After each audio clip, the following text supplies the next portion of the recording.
இவங்க அந்த பக்கம் போனாங்கன்னா விஜயகாந்தோட ஆத்மா இவங்கள மன்னிக்காது. ஏன் இன்னும் பார்த்தா அவருடைய தொண்டர்களே இவங்கள மதிக்க மாட்டாங்க. புரியுதுங்களா? அதனால் அவங்க வந்து திமுக போகிறதுக்கு வாய்ப்பு இல்லை. ஏவாவேலு பேசியிருந்தா ஒரு நியூஸ் எனக்கும் வந்தது. 16 தொகுதி கேட்குறேன், நீங்கள் கேட்குற பணத்தை தரோன்ட்டு. இல்லை, திமுக பொறுத்தவரை என்னன்னா தொகுதியை தருவாங்களோ தரமாட்டாங்க, ஆனால் பணத்தை தருவாங்கல்ல. பணத்தை தருவாங்க, புரியுதுங்களா? பணத்தை தந்து என்ன பிரயோஜனம்? தொகுதியெல்லாம் தோக்குற தொகுதியாக தான் கொடுப்பாங்க, புரியுதுங்களா? அதனால் வந்து இது வந்து திமுகவுக்கு, இது தேமுதிகவுக்கு வந்து ஒரு பெரிய இதுவாக இருக்கும். நான் என்ன சொல்ல வரேன், போன தடவை எடப்பாடி தரல எம்பி சீட்டு கொடுத்தப்ப கேட்டால் நாங்கள் கொடுக்கல, இவர் ஏமாற்றிட்டாருன்னு சொன்னாங்க. ஓகே, அப்படியே இருக்கலாம். எனக்கு அது அவர் சொன்னாரா இதுவான்னு உண்மையான்னு தெரியாது. ஆனால் அவர் சொன்னதாகவே வச்சுப்போம். இப்போ அவங்களுக்கு ஒரு எம்பி சீட்டு தேவைன்னா அது ஒன்றும் பெரிய விஷயம் கிடையாது. ஏன்னா எடப்பாடி கூட கூட்டணியில் இருக்கிறது பிஜேபி. சென்ட்ரலாக எவ்வளவோ சீட் இருக்கு அவங்ககிட்ட. இல்லை, அதிமுக வந்து சீட்டு ஒதுக்குறது வந்து இப்போதைக்கு வந்து இது எடப்பாடி கையில் வந்து பவர் கிடையாது. டெல்லி சொல்கிறத தான் எடப்பாடியே கேட்குற அளவுக்கு இருக்கிறாரு. எங்களுக்கு இந்த சீட்டு வேணும், உங்களுக்கு இந்த சீட்டு தான் அப்படின்னு சொல்கிற அளவுக்கு தான் இருக்குது. அப்படிலாம் கிடையாது.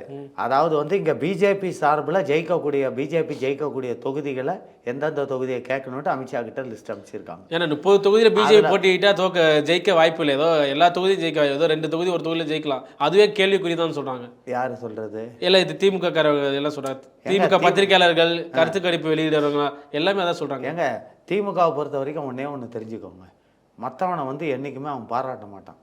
அவனை எவ்வளோக்கு எவ்வளோ கீழே டம்மி பண்ணணுமோ அப்படின்னு. போன இதில் என்ன சொன்னானுங்க, போன எம்பி தேர்தல் 1000 ஓட்டு பிஜேபி, என்ன 1000 ஓட்டாக வாங்கிட்டு 1000 ஓட்டு வாங்குமான்னு பார்க்கலாம் அப்படின்னா. ஆனால் போன எம்பி தேர்தலில் பிஜேபி எப்படி ஓட்டு வாங்கியிருது?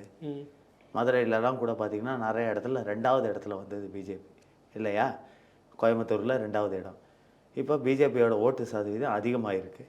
ஆனால் இவங்க சொல்கிற மாதிரி இருக்கா? அதெல்லாம் கிடையாது.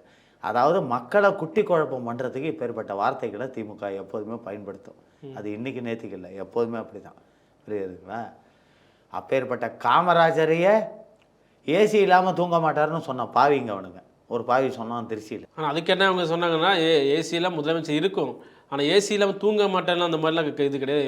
எங்க அப்போ காமராஜர் பீரியடில் ஏசியே கிடையாதுங்க. அவர் இறந்தது 76ல். அது ஆதாரத்தோட சொல்கிறாங்களே. ஏசி ஆதாரத்தோட எங்க திமுககாரங்க ஆதாரத்தோட சொல்கிறாங்களே. என்ன ஆதாரம்? இது கலைஞர் வந்து அவங்களுக்காண்டி ஒரு உடம்பு சரியாமல் இருந்தபோது ஓகே இந்த மாதிரி ரூம் இருந்தால் ஓகேன்னு செட் பண்ணி கொடுத்ததா சொல்கிறாங்க. ஏங்க, நான் என்ன கேட்குறேன், அந்த திமுககாரங்க ஆதாரத்தோட காட்டுறானுங்கல்ல, அந்த ஃபோட்டோவை ஒட்டி கூட இவனுங்க காட்டுவானுங்க. 76ல் காமராஜர் இறந்தது அப்படின்னு. அப்போ போகிற என்ன தப்புங்கிறேன், ஒரு சிஎம் அப்படி பண்ணக்கூடாதா என்ன? பண்ணலாங்க, அதுக்கெல்லாம் ஆசைப்படுறவர் அவரு கிடையாது. ஆமாம், புரியுதுங்களா?